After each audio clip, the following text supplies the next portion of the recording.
Вот мы то, что бегло посмотрели продукцию, я думаю, сама продукция говорит за себя. Прежде всего, значит, я думаю, его, значит, качество и цена. Конечно, как было уже сказано, если сравнивать с китайским товаром, который, может быть, он и действительно дешевле, но качество его, наверное, не сравнишь, значит, с той продукцией, которую производит данный коллектив. И, как говорится, скупой платит дважды, мы иногда, к сожалению, значит, так и делаем. Сейчас на предприятиях Кыргызского общества слепых и глухих трудится более 1000 человек. Инвалиды, но не иждивенцы. Так говорят о себе эти люди. Они способны сами позаботиться о себе, если только государство сделает шаг навстречу. Предоставленные налоговые льготы уже значительно упростили существование этих предприятий. Теперь для них очень кстати стало бы получение государственных заказов на производимую продукцию. Все министерства, ведомства, регионы, которые будут размещать свои заказы на предприятиях этого общества, получат полную поддержку со стороны правительства. Мы будем отныне теперь ежеквартально значит, брать такую информацию, какое министерство сколько разместило, на какую сумму продукции у вас и как оно его с ним рассчиталось. Это я вам обещаю. Швейная и электротехническая продукция, изделия из дерева, продукты питания – это далеко не полный список товаров, которые производят предприятия общества слепых и глухих. На учебно-производственных комбинатах по всей республике трудится более 1000 инвалидов. Их среднемесячная заработная плата – 500-600 сомов в Бишкеке, 350 сомов в регионах. Было бы больше, говорят руководители предприятий. Стабильная работа зависит от государственных заказов, которые сегодня инвалиды по слуху и зрению получают редко. По словам директора каракульского предприятия Джапарбека Качакеева, его 70 рабочих сейчас в вынужденном отпуске. Производство матрасов, одеял и постельных принадлежностей остановилось из-за отсутствия сырья. Сырье мы в основном получали с Сожского хабака. А сейчас с рынков покупаем мелкие заказы, потому что возить оттуда нет резона. В прошлом году в список государственного заказа попали образование, оборона, здравоохранение, чрезвычайные ситуации и туризм. Но главы этих министерств, за исключением военных, заказы на предприятиях общества не размещают. Предприятия загружены на 20-30% и выполняют мелкие заказы. Сегодня инвалиды напрямую обратились к премьер-министру Курманбеку Бакиеву с просьбой взять на контроль обязательства этих министров. С установлением государственного заказа предприятиям нашего общества дало бы возможность более полно загружать работой более 1000 ныне работающих в предприятиях общества и дополнительно трудоустроить порядка 2500 инвалидов республики. В свою очередь, глава правительства поддержал это предложение. Он считает, что, предпочитая более дешевую и некачественную импортную продукцию, как государству, так и потребителям приходится платить дважды. И если бы наши министры, руководители регионов повернулись лицом к этой категории людей, прежде всего, они же ничего не просят. Они просят элементарно разместить заказ и оплатить свой заказ. Больше они ничего не просят. Вот на этот факт, я думаю, такой министр, такой руководитель, наверное, получил бы поддержку и со стороны президента, и со стороны правительства. Теперь министерства будут ежеквартально отчитываться перед премьером о своих заказах и их своевременной оплате. Кроме того, Курманбек Бакиев пообещал финансовую поддержку инвалидам, а бишкекскому предприятию помощь в ремонте здания. Сегодняшний дождь капал с потолка нескольких производственных цехов предприятия. Закончился очередной розыгрыш лотереи. Премьер-министр республики Курманбек Бакиев посетил республиканскую выставку продукции промышленных предприятий Кыргызского общества слепых и глухих, которая проходила под девизом «С надеждой в настоящее, с верой в будущее». В экспозиции выставки были представлены 160 единиц образцов изделий, изготовленных руками незрячих, глухих, рабочих специалистов 11 предприятий общества слепых и глухих. Подробнее в репортаже Айгуль Месейтовой.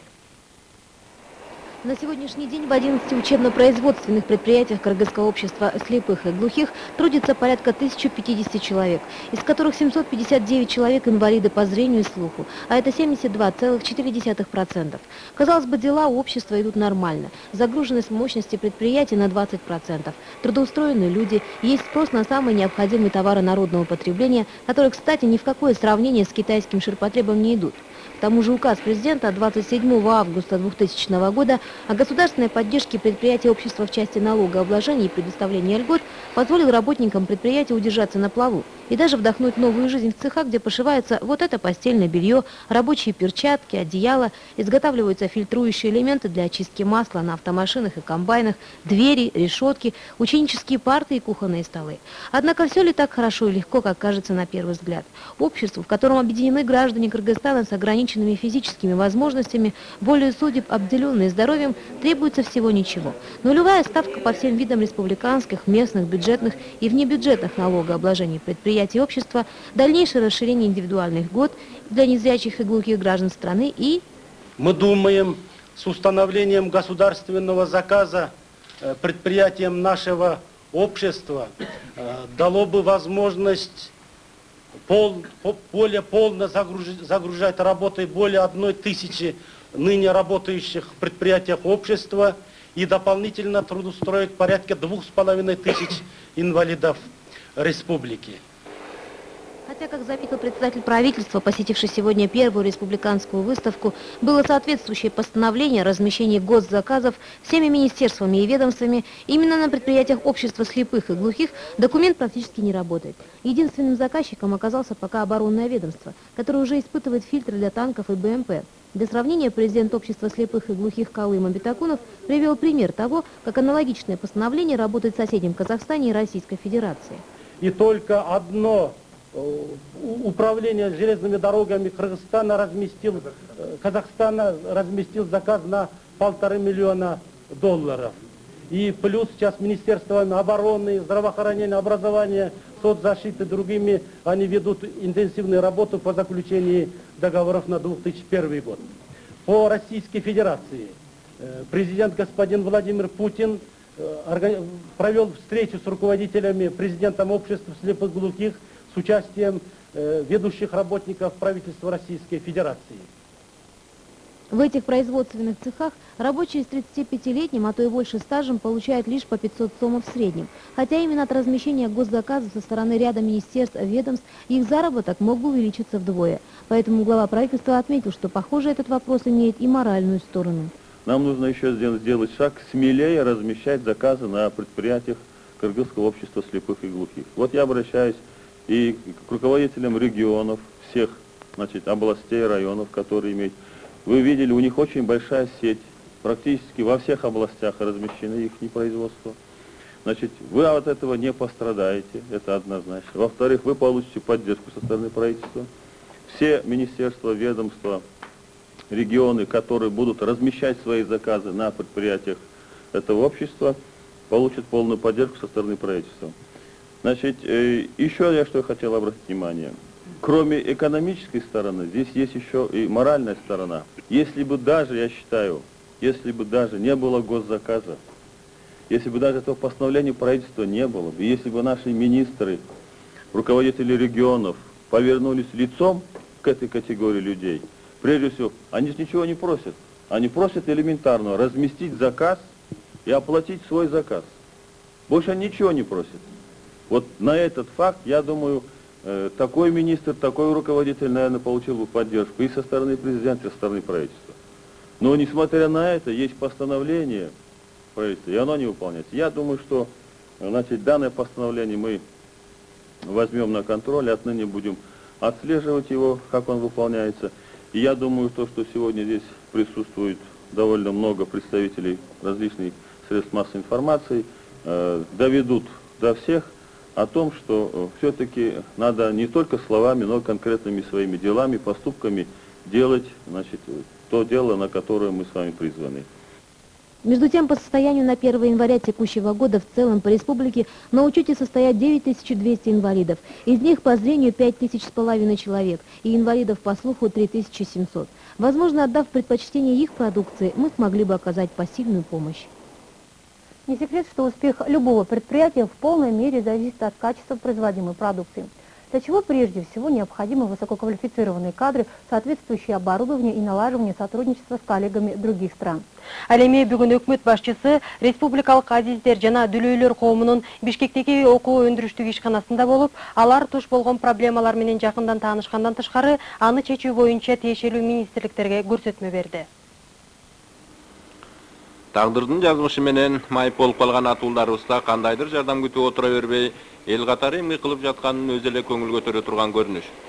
Анткени алты санаман адамдарыбыздын арасында да же коомго, же үй бүлөсүнө пайда келтирбей, ар кандай шылтоолорду айтып басып жүргөндөрү четинен чыгат.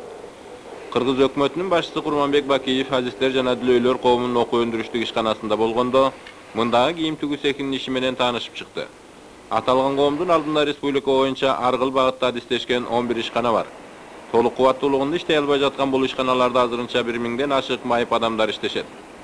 Албетте, мындай жагдай майыптыгына жараша ылайыкташкан эмгекке жарамдуу 9000ден ашуун адамдардын жумушсуздук проблемасын чечүүгө өтө жармаштык кылат. Ал эми аталган ишканаларда кандай продукциялар даярдалып жаткандыгы атайын уюштурулган көргөзмөдөн улам белгилүү болду. Жыгачтан, темирден, картондон жасалган ар кандай буюмдар, жумушчу кийимдер менен жууркан төшөктөр сапаты жагынан эч кандай кем калышпайт. Ал турсун жасалган продукциялардын айрымдары жогорку сапат үчүн эл аралык деңгээлдеги сыйлыкка ээ болгондугу да көңүл жаздымында калбай турган көрүнүш. Акыркы убактарда биз сөз кылып жаткан ишканаларда азык-түлүк продуктыларынын да бир нече түрү чыгарыла баштаган. Жалпы алганда бүгүнкү көргөзмөгө азиздер жана дүлөйлөр коомунун ишканаларында даярдалган 160 ар кандай буюмдар, күнүмдүк тиричиликке колдонулуучу жабдуулар коюлган. Бул буюмдардын көз азиздер менен башка майыптыктары бар адамдардын жасагандыгы көңүл жибите турган көрүнүш. Көргөзмөнүн жүрүшүнөн маалым болгондой, аталган коомдун ишканаларына минтип жандана башташы Кыргыз Республикасынын президентинин алар үчүн атайын жеңилдиктерди караган указынын аркасында болгон. Жыйынтыгында сөз алган республикалык азиздер жана дүлөйлөр коомунун президенти Калык Мамбетакунов ордун алып жаткан проблемалар, өндүрүштү жандандырууга жетишпей жаткан зарылчылыктар туурасында маалымат берди.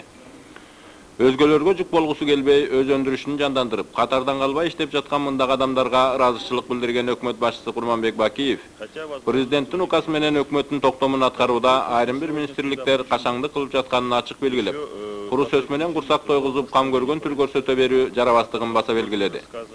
Эч кимден эч нерсе сурабай, заказыңарды берсеңер жасап берели деп жатышса, сөз жүзүндө эмес, иш жүзүндө колдоо көрсөтүү керектигин дагы бир ирет эскерткен премьер-министр эч болбоду дегенде чынык адамгерчилик менен мамиле кылууга эмнеге болбостугун айтуу менен тиешелүү министрликтердин жетекчилерин өз заказдарын кечеңдетпей берүүгө милдеттендирди.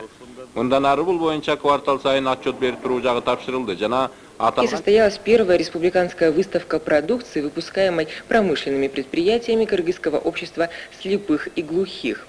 Девиз выставки «С надеждой в настоящее, с верой в будущее». Наша съемочная группа также побывала на ее открытии, и сейчас репортаж с места событий. Выставка продукции, выпускаемой 11 предприятиями Кыргызского общества слепых и глухих, разместилась в демонстрационном зале Бишкекского учебно-производственного предприятия номер 2.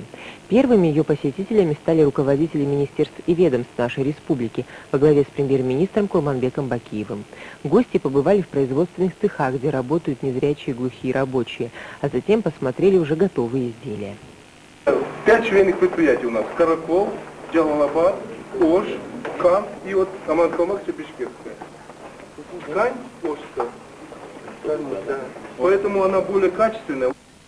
Предприятия Кыргызского общества слепых и глухих, расположенные практически во всех областях Кыргызстана, на сегодняшний день выпускают большой спектр изделий. Это одежда для медицинских работников, тружеников промышленных предприятий, мебель для дома и учебных заведений, комплекты постельного белья, хлебобулочные изделия и многое другое.